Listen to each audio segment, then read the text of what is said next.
In the fight against smoking in Europe, the battle lines are changing. New attitudes are triggering new laws. These laws in turn are accelerating the pace of change. The World Health Organization wants World No Tobacco Day to mark new efforts in getting people to stop smoking. Dr. Gro Harlem Brundtland, Director General of WHO. Then we have to make a global movement, working together to spread the information, to help people cede smoking, and to avoid children and young people taking on the habit. The momentum for change is piercing walls of neglect. But in Europe, some countries have advanced further than others in the fight against tobacco. A key front in that fight, the hearts and minds of school-age adolescents. This is Heidelberg, Germany. It's a beautiful town, but here, as throughout the country, there's an ugly threat to young people's health. They can buy cigarettes easily. Tobacco advertising is blatant. People smoke in most public places. Germany hasn't seen much anti-tobacco legislation at all. But now, finally, old attitudes are beginning to change. This Heidelberg schoolteacher, Hans Straussberg, saw his pupils smoking and decided to do something about it. He wanted to make a difference and found a way to do it. We talked about what we could do instead of what we could read and write. And then we had the idea that we could try and change things. And the only thing to do something practical and change things would be to get some students and ask them, are you ready to kick the habit, stop smoking, within a project of about 10 weeks. So in class time, he formed them into a support group to help themselves. They've all promised to quit smoking with the help of a group counsellor, and all at the same time. Es hat sich halt nichts verändert, groß, weil ich eben auch viel Stress gehabt habe und so. Karina Horn is 18. At first, it's cool to smoke, to show you're part of a clique. But later, somehow, it's far cooler not to smoke, because then you show you can stop. You become accepted, not because of a cigarette, but because of who you are.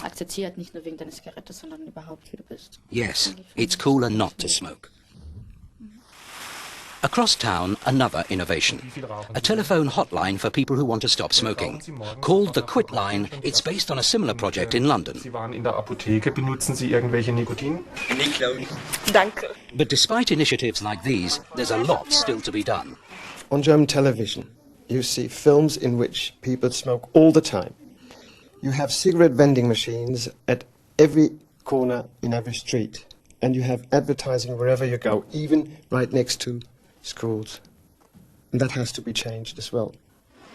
So Germany still has some way to go. Even further for many countries in Eastern Europe. Societies in transition with little history of anti-smoking campaigns. But here too, the scene is changing fast. In Poland, government action points the way. In the northern city of Gdansk, the signs of change are everywhere, literally. On tobacco advertising billboards, government health warnings stand out. The same is true of cigarette packs.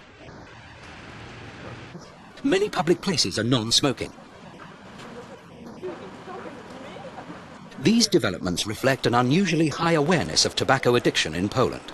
Recently, all Polish members of parliament got visits from doctors to sensitize them to the issue.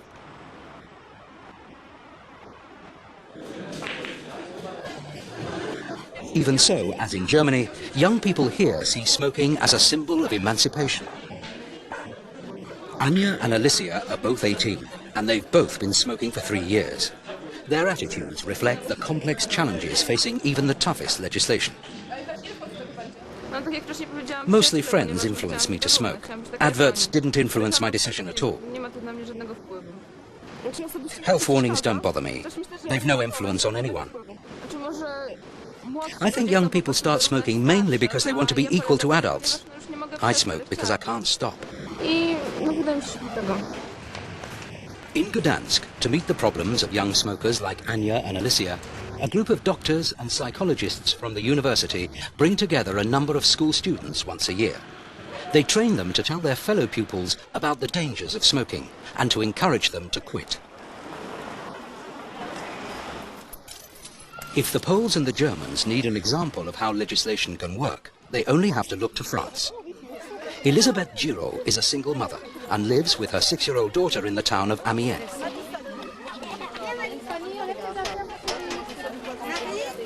She's benefited from an environment where smoking has declined since the Avin law in 1991. Advertising is restricted. Public places like restaurants have to have no smoking areas. And there's a lot more education about the dangers of smoking, aimed at a wide public.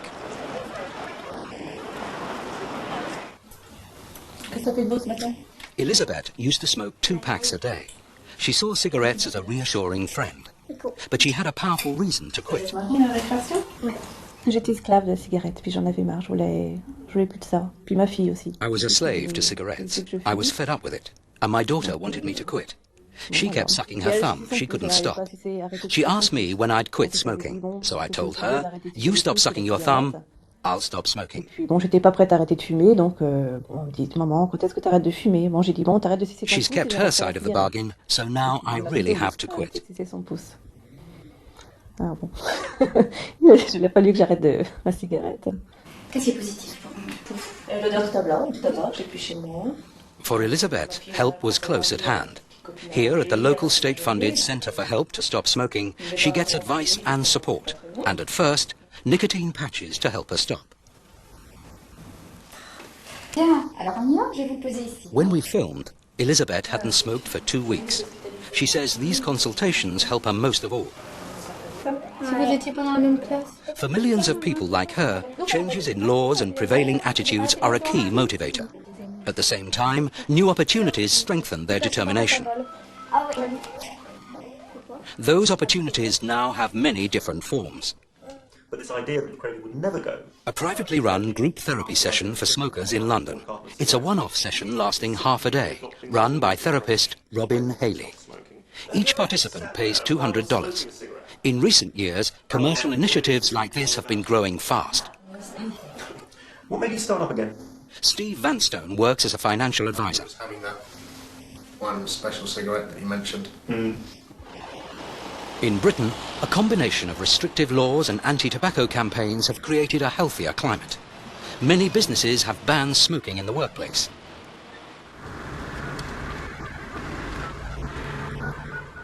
But new technology is bringing new challenges. Thanks to his mobile phone, Steve works less in his office than in his car. And here he smokes freely. Steve started smoking in the 70s, influenced by the glamour around cigarettes at the time. He found doctors didn't urge him strongly enough to quit. I feel they have a problem with confronting us, the public, about it. At the end of the day, I suppose it's all, you can't blame anyone for smoking. It's only your fault that you smoke. Can't blame a doctor or whatever. But certainly they could be more involved in helping people to stop smoking. He wants to quit now mainly because he knows his young family depend on his health. But there's another key factor. Times have changed. In my office, we've got 20 guys, 2 smokers. So the smokers are the ones that have to creep down the steps, and then outside the fire exit or whatever to have a cigarette, which just seems ludicrous. It just seems completely ludicrous when I'm doing it. His motivation is a growing one in Europe today, in countries like Britain where smoking has become socially undesirable and so harder to sustain in practice. Frame of mind when you quit. Around Europe, different people, different environments, often the same story. It's now easier to quit, and more people are doing so. Dr. Peter Anderson of WHO. There's no doubt that it's much easier now to introduce effective legislation against tobacco. Politicians are realising that tobacco issues are a political issue. The people are more supportive of legislative issues. These are changing, and these are helping people quit smoking. The aims of World No Tobacco Day. Changing laws, changing attitudes, changing opportunities. As the new millennium approaches, the fight for a smoke-free Europe continues and grows.